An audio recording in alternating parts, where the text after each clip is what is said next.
You finally open the document, the one you've been circling for 4 days, cursor blinking, and for about 90 seconds you're actually in it. Then something small happens. Not the phone. Not yet. Something smaller. You remember you should check one thing, just one, and it's related to the work, so it barely counts. And then it's 20 minutes later. You're somewhere else entirely, and you cannot reconstruct a single step of how you got there. So ask yourself the honest question. When was the last time you did one thing, for a full hour without leaving it? Not looking away. Leaving. If you had to think about that, you already know why you're here, and everyone has an answer for you. Delete the apps. Detox your dopamine. Buy the app that blocks the other apps. You've tried all of it. Some of it worked for 4 days. None of it stuck. And each time it failed, it left the same quiet suspicion behind. That you did something irreversible to your own head, and everyone else got out in time. Here's the reversal, and I want you to sit with it before I explain it. Focus is not the thing you hold on to. Focus is everything your brain refuses to let in. It is not addition. It is subtraction. What you experience as concentration is not a spotlight you're gripping. It's a door being held shut against 1,000 things pushing on it. And you have been training that door every day for years without knowing that's what you were doing. You don't have an attention problem. You have a filter problem, and filters can be retrained. Welcome to Cyclophy. Today we're going to break down what focus actually is inside your brain, why almost every piece of advice you've been given makes it worse, and the 5 laws that retrain the filter deciding what reaches you. One warning. Something you currently think of as a focus strategy is about to get renamed, and you're not going to enjoy it. Let's get into it. Here's what nobody told you. Your attention did not degrade. That's the story you've been sold, and it's why you feel broken. The brain you have now is not a weaker version of the brain you had at 15. The hardware is intact. What changed is the list. Every brain runs a selection process constantly. Right now, there's a sound in the room you stopped hearing an hour ago. And there's the edge of your own tongue in your mouth. And you felt it just then because I named it, and the filter let it through for a second. That process never stops. Thousands of candidates. One door. Something decides. That something is not your willpower, and that's the good news, because willpower isn't trainable the way people promise you. A filter is. So what is focus actually made of? In 1958, a British psychologist named Donald Broadbent proposed something radical at the time. Attention works like a bottleneck. Information floods in far more than you could process, and early in the chain, a filter selects a fraction and blocks the rest. He wasn't describing a spotlight, he was describing a gate. The model got refined for 50 years, but the core survived. Attention is fundamentally a rejection system. Then in 2002, 2 neuroscientists, Maurizio Corbetta and Gordon Shulman, mapped this onto actual brain anatomy. And this is where it gets personal. They described 2 separate attention networks, not one. The first is goal-directed. It's the one you think of as you. It aims. It holds. It decides that today you are writing the document. It costs energy. The second is stimulus-driven, and its job is to interrupt the first one. When something is sudden, unexpected, or flagged as relevant, it reorients you whether you approved it or not. It's why you turn your head at a bang, and why your ancestors survived long enough to produce you, so you have a system inside your skull whose entire purpose is to override your intentions, and it is older and faster than the part of you that sets them. You've been losing an argument with your own neurology and calling it a character defect, but if one of those systems isn't under your command, what exactly is? Here's the part that changes everything. Picture your conscious mind as a small room with one door. Not a stadium, a room. It holds very little at once, and it's guarded by a bouncer whose entire job is refusal. Understand what that bouncer is actually doing. He isn't selecting the good guest. He's turning away the other 400 people in the queue. When you say you focused well today, what you're describing is a very high refusal rate. And here's what almost nobody realizes. That refusal is active. It's a real operation with a real cost. In 2018, Nicholas Gaspelin and Stephen Luck published work showing the brain can proactively suppress a distracting object before it ever captures attention. Suppression below the level where you'd notice it. Your brain doesn't just fail to look, it pushes down, which means focus is a muscle pulling in the opposite direction from the one you've been training. You've been trying to squeeze harder on the task. The people who focus easily are barely squeezing at all. Their bouncer is refusing more names, and a bouncer refuses based on one thing: the list. The list is what your brain has learned counts as important enough to interrupt you for. It isn't genetic. It's built from what has reliably mattered before. A new parent wakes at a sound nobody else in the house hears. Your list works perfectly. That's the problem. So who wrote it? You did.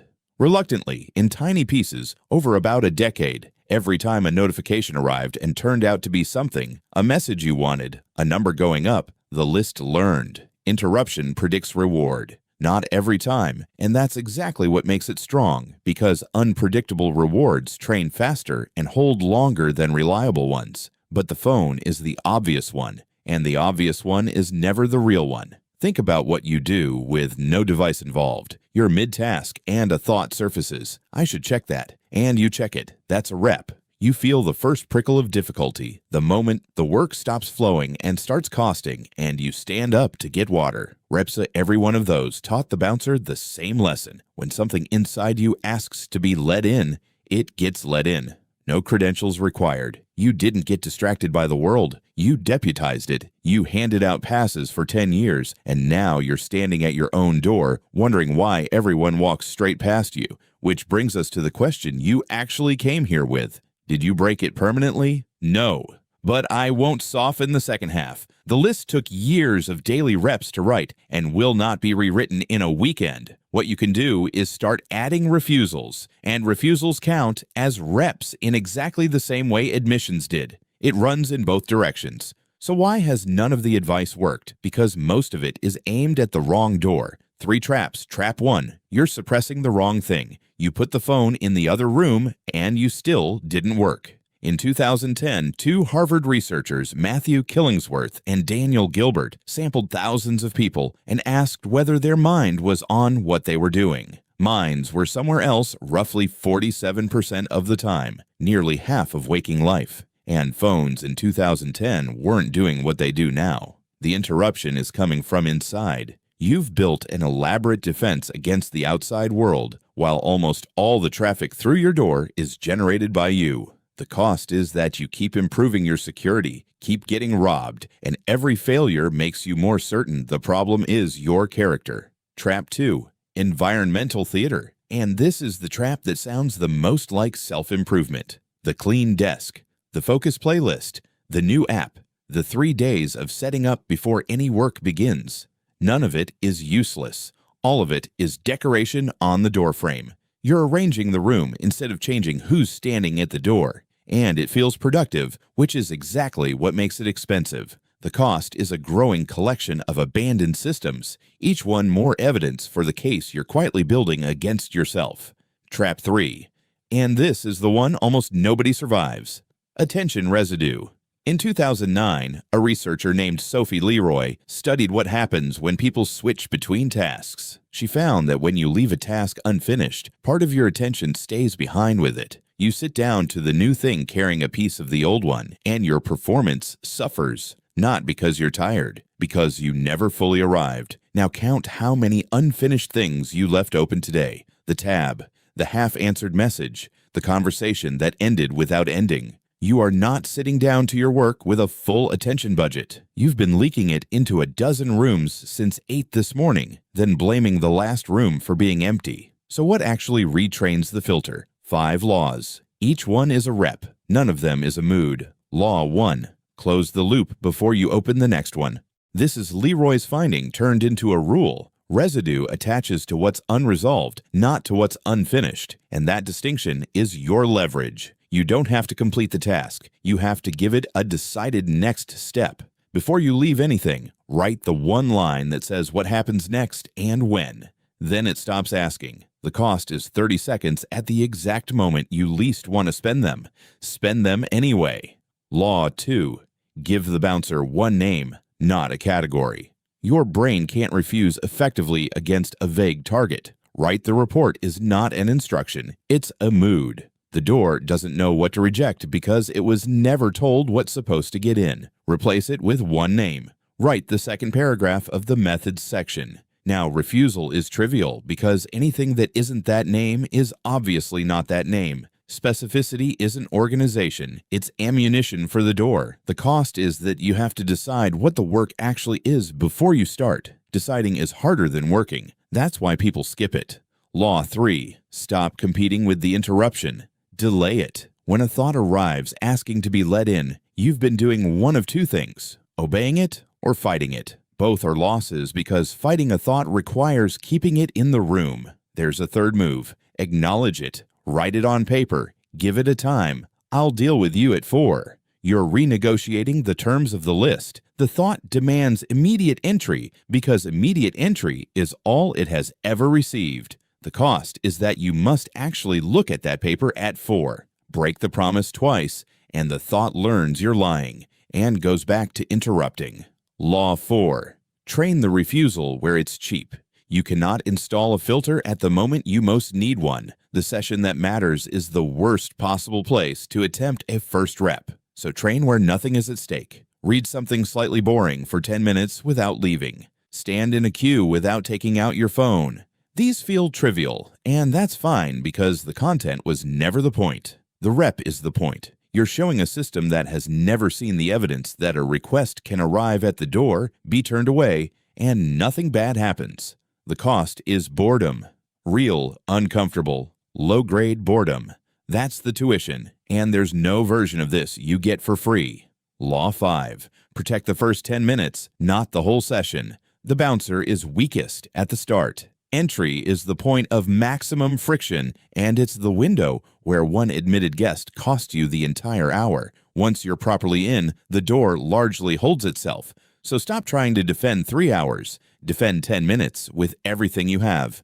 Nothing enters. No checking. No just one thing. After that, the state does most of the work for you. The cost is that 10 minutes of total refusal is genuinely unpleasant, and it will feel like the longest 10 minutes of your day for about 2 weeks. Then it won't. Now, the part nobody warns you about, because it's why people quietly abandon this.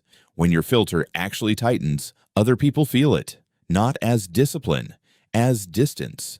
The message that arrives at 11 gets answered at 4, and the person on the other end notices even if they can't name it. The colleague who got an instant response now gets a considered one later and experiences that as a downgrade. And here's the sharper cost. Some of what you refuse is going to matter. That's not a flaw in the system. A filter that never turns away anything valuable isn't a filter, it's a corridor. You will miss real things, and you will sometimes be wrong about which door to hold shut. People will call it cold. Some will tell you you've changed. Very few will name what's actually happening, which is that you finally decided what gets to have you and what doesn't. It's a trade, not an upgrade. It's still worth making. In 1890, long before anyone could image a brain, William James wrote about attention. He argued that the ability to voluntarily bring back a wandering attention over and over again is the root of judgment, character, and will. Notice what he didn't say. He didn't say the skill is staying. He said the skill is the bringing back, which means every time your mind left today and you noticed and came back, that wasn't evidence of failure. That was the exercise. The leaving isn't the problem. The leaving is the equipment. You've been counting the wrong number. You've been counting departures when the only one that ever mattered was returns. You are not broken. You are unfiltered. Those are completely different diagnoses, and you have the treatable one. Your brain is doing precisely what it was trained to do by a decade of small permissions you never knew you were granting. It let things in because letting things in was what you rewarded. It will refuse when refusing is what you reward. It has no opinion about which. It only learns. And that document, the one you've been circling for 4 days, with the blinking cursor and the 20 missing minutes, it isn't waiting on your motivation. It's waiting on your door. You'll open it again. Your mind will leave. And this time, you'll know the leaving was never the failure. And you'll come back. And that return will be a rep. And the list will change by exactly 1 entry. That's how it moves, 1 refusal at a time. So out of those 5 laws, closing the loop, naming the one thing, delaying the interruption, training where it's cheap, or protecting the first 10 minutes, which one is your missing piece? Tell me in the comments and be specific because I read them and I'm curious which one people land on most. And if you've been carrying the belief that you permanently damaged your own attention, I hope this loosened it a little. You didn't break anything. You trained something in a direction you never chose, and training runs both ways. If this made something click, hit like and send it to the one person you know with 40 tabs open who's been blaming their character for it for years. They probably don't need another productivity system. They need to know it's a filter. Thank you for spending your time here with Cyclope. Subscribe and turn on notifications so we can keep decoding the hidden machinery of the mind together. Goodbye and see you next time.